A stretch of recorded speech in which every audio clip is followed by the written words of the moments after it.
Hello बच्चों, क्या हाल चाल। सब बढ़िया। तो जैसे बच्चों, अब आप जानते हैं कि आपके जो बोर्ड है अब नज़दीक आते जा रहे हैं ना।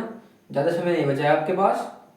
तो उसको ध्यान रखते हुए अब हम करते हैं अपना वैद्युत मोटर और वैद्युत जनित्र के बीच में अंतर क्या है। क्लास 10th का है ये टॉपिक जो है। ये क्लास 10th का टॉपिक है। इसका नाम वैद्युत मोटर वैद्युत जनित्र के बीच अंतर क्या है। ठीक है।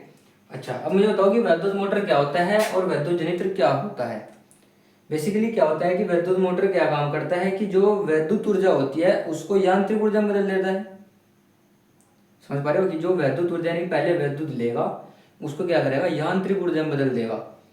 दूसरी साइड वैद्युत जनित्र क्या काम करता है, मतलब वैद्युत जनित्र अथवा डायनामो क्या काम करता है, यांत्रिक ऊर्जा से वैद्युत ऊर्जा में बदल देता है ना।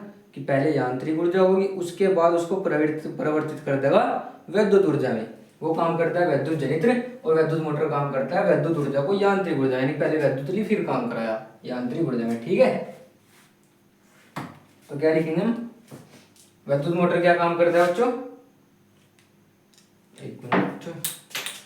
वैद्युत मोटर क्या काम करता है, वैद्युत मोटर यह है विद्युत ऊर्जा को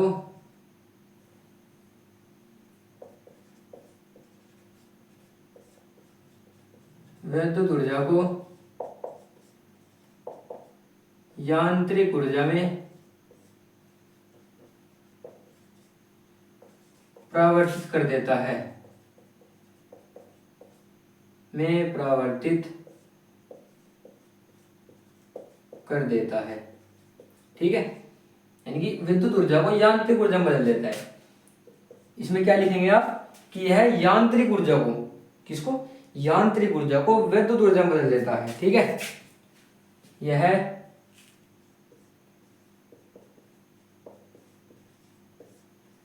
यांत्रिक ऊर्जा को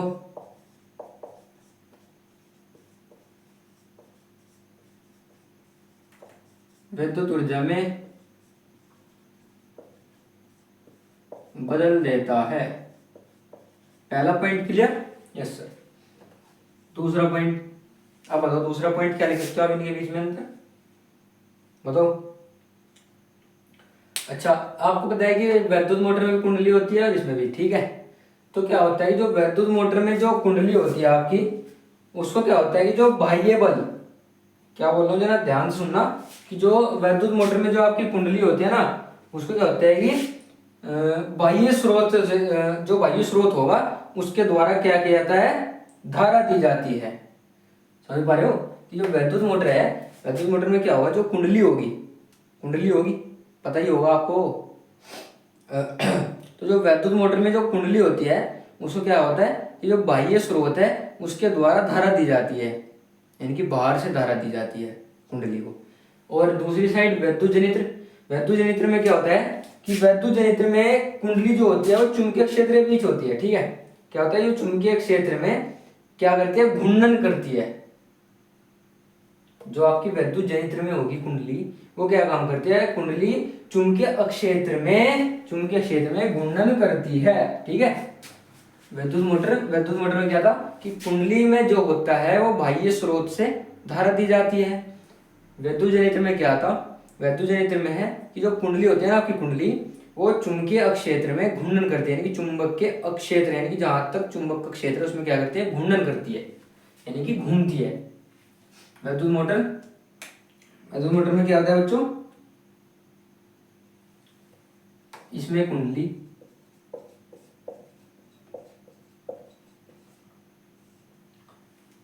इसमें कुंडली में बाह्य स्रोतों से धारा दी जाती है। इसमें कुंडली में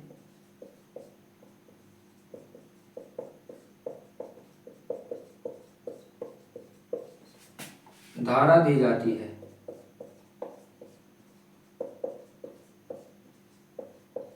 ठीक है। क्या कि इसमें कुंडली में बाह्य स्रोत से धारा दी जाती है। इसमें कुंडली चुंबकीय क्षेत्र में घूर्णन करती है। कुंडली चुंबकीय क्षेत्र में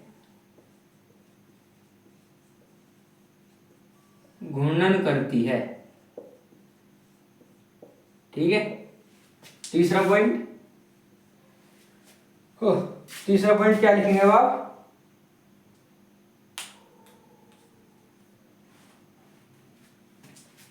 अच्छा, वैद्युत मोटर किस सिद्धांत पर कार्य करता है और वैद्युत जनित्र किस सिद्धांत पर कार्य करता है?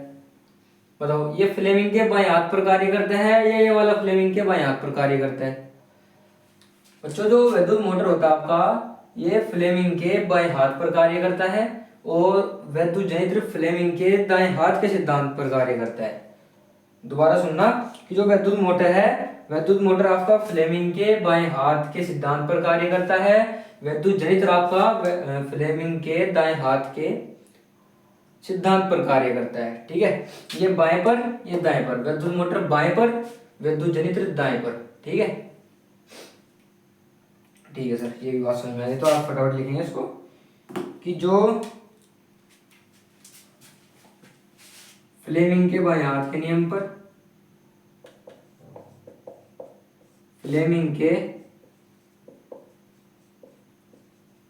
बाएं हाथ के नियम पर, ठीक है, और ये वाला फ्लेमिंग के दाएं हाथ के नियम पर,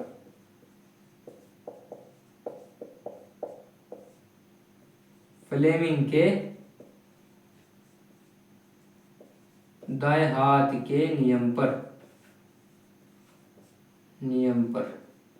ठीक है, फोर्थ पॉइंट, फ्लेमिंग का बाएं हाथ का नियम और फ्लेमिंग के दाएं हाथ का नियम, ये आपके पेपर के लिए वैसे भी इंपॉर्टेंट है। ठीक है, मतलब कि जो आपका फ्लेमिंग के बाएं हाथ का नियम है, इसकी थ्योरी और फ्लेमिंग के दाएं हाथ के नियम की थ्योरी आपको अवश्य करके जानी है पेपर में। ठीक है, इन दोनों में से आपको हो सकता है किसी सेट में जरूर मिले आपको देखने के लिए, तो ये भी आपको जरूर करके जाना है। ठीक है,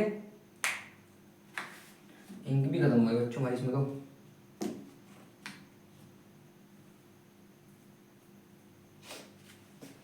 अब एक चीज और, फोर्थ डिफरेंस लिखेंगे हम इसमें। चौथा अंतर है कि बताओ, अगर वैद्युत मोटर है तो वैद्युत मोटर में अगर मैंने इसमें धारा प्रवाहित की, क्या सुनना पहले, अगर मैंने इसमें धारा प्रवाहित की तो जाहिर सी बात है कि उस पर कुछ ना कुछ तो बलयुग्म कार्य करेगा। मतलब कुंडली में अगर मैंने कोई धारा प्रवाहित की तो जाहिर सी बात है कि उसमें बलयुग्म कार्य करने वाला है। ठीक है, और ऐसे ही अगर मैं वैद्युत जनित्र की बात करूं तो वैद्युत जनित्र तो चुंबकीय अक्षेत्र में घूर्णन कर रहा था, कुंडली जो थी भाई, जो वैद्युत मोटर था, वैद्युत मोटर में क्या था, कुंडली में बाह्य स्रोत से धारा दी जाती है। अब वो तो बात ठीक है कि हमने धारा दी थी तो बलयुग्म तो कार्य करेगा इस पे। ठीक है, तो वैद्युत जनित्र में क्या था, वैद्युत जनित्र में था हमारा चुंबकीय क्षेत्र। तो अब यहाँ पे क्या होगा, सोचने वाली बात ना, यहाँ तो चलो धारा थी, अब यहाँ तो चुंबकीय क्षेत्र था, तो यहाँ पर क्या होगा, जहां पर चुंबकीय क्षेत्र होगा इसका मतलब इसके चुंबकीय फ्लक्स के मान में परिवर्तन होने वाला है। यहाँ पर क्या है, चुंबकीय फ्लक्स के मान में परिवर्तन होगा, यहाँ पर बलयुग्म कार्य करेगा, यहाँ पर बलयुग्म कार्य करेगा, यहाँ पर चुंबकीय फ्लक्स के मान में परिवर्तन होगा। तो आप क्या लिखेंगे, फोर्थ पॉइंट, इंक डाल दे करेंगे भाई एक बार।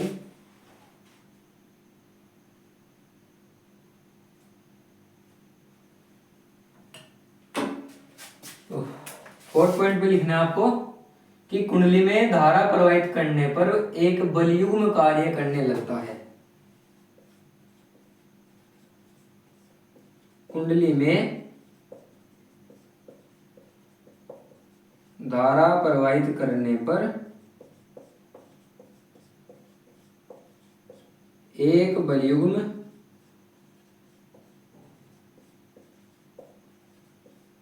कार्य करने लगता है, कार्य करने लगता है। ठीक है, फोर्थ पॉइंट इसका लिखेंगे आप, क्योंकि कुंडली चुंबकीय क्षेत्र में रखी है, मतलब अगर कुंडली चुंबकीय क्षेत्र में घूर्णन कर रही है तो मतलब चुंबकीय फ्लक्स के मान में परिवर्तन होगा। यहाँ लिखेंगे आप चूंकि, ऐसे नहीं लिखते, इसको लिखते हैं कि कुंडली के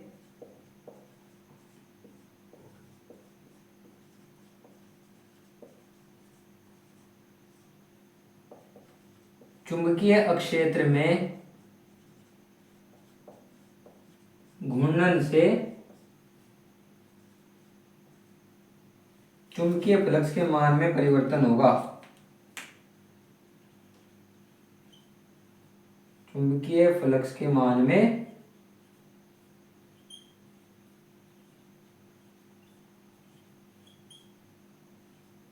परिवर्तन होगा।